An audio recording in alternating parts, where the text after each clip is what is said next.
मग लाडला भाऊ का नको असं काल माननीय उद्धव साहेबांनी विचारलं आहे ना. या राज्यातले असंख्य भाऊ, लाखो भाऊ बेकार आहेत, बेरोजगार आहेत. महाराष्ट्रातला रोजगार हा गुजरातला पळवला जातोय. त्याच्यामुळे घराघरामध्ये भाऊसुद्धा बेरोजगार आहेत. आणि या पुणेसारख्या शहरामध्ये अनेक भाऊ हे ड्रग्सच्या आहारी गेलेले आहेत. त्या संदर्भात या राज्याचं सरकार, या राज्याचे गृहमंत्री, या राज्याचे अर्थमंत्री यांनी काही भूमिका घेतली असं मला दिसत नाही. आता मी पुण्यातून बोलते. मला कालपासून लोकांनी जी माहिती दिली की पंजाब नंतर किंवा पंजाबच्या बरोबरीनं पुणे हे ड्रग्सचं महत्त्वाचं केंद्र बनलेलं आहे. अंमली पदार्थाचे नशेच्या आहारी पुण्यातली एक पिढी जाताना दिसते आहे. आणि पुण्याचे आपले पालकमंत्री, मंत्री, राज्यकर्ते, राजकारणी, पुणे हे सामाजिक चळवळीचं केंद्र होतं एकेकाळी. पोलिसांनी कारवाई करण्याचं नाटक केलं, पण राजाश्रय असल्याशिवाय, पोलिसांची मदत असल्याशिवाय, राजकारण्यांचं पाठबळ असल्याशिवाय इतक्या मोठ्या प्रमाणामध्ये पुण्यासारख्या शहरात ड्रग्सचा व्यवहार होईल असं वाटत नाही. आणि हे ड्रग्स सगळं येते कुठून? तर गुजरातमधून येते. गुजरातच्या मुंद्रा पोर्टवरती अफगाणिस्तान आणि अन्य देशातून मोठ्या प्रमाणात ड्रग्सच्या खेपा येतात. त्यातलं काही ड्रग्स पकडलं जातं आणि बाकी सगळं ड्रग्स हे महाराष्ट्रात किंवा अन्य राज्यामध्ये पोचवलं जातं. नाशिक आणि पुणे ही महाराष्ट्रातली 2 ड्रग्सची महत्त्वाची केंद्र आहेत. गेल्या काही दिवसातल्या ड्रग्स संदर्भातल्या घडामोडी पुण्यातल्या पाहिल्यावर तुम्हाला कळेल की वरद रस्ता असल्याशिवाय, आता ठीक आहे तुम्ही हे बुलडोजर लावताय, काही बांधकामं पाडताय, छप्पर पाडताय, भिंती पाडताय, त्याच्यामुळे ड्रग्सचा इकडला व्यवहार कमी होईल का? मला वाटत नाही. आता पुण्याला केंद्रामध्ये एक मंत्रिपद मिळालेलं आहे,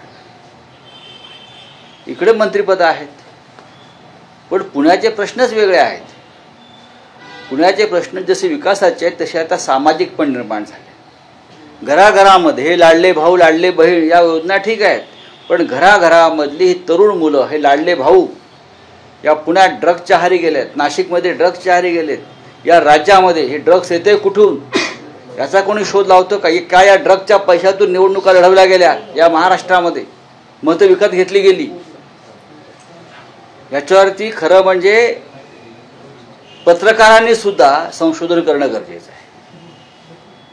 पंजाबमध्ये काय झालं? शेवटी पंजाबमधली एक पिढी गेली. नॉर्थ ईस्टमध्ये काय झालं?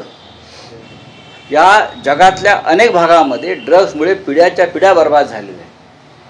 आणि पुण्यासारख्या शहरामध्ये हे सगळं व्हावं याचं खरं म्हणजे लोकांनी रस्त्यावर उतरायला पाहिजे.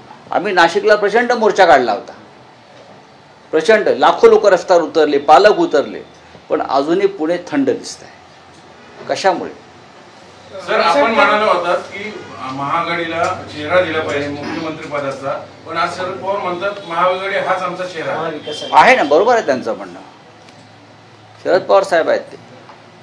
महाविकास आघाडीला पूर्ण बहुमत मिळेल याच्याविषयी आमच्या मनात शंका नाही.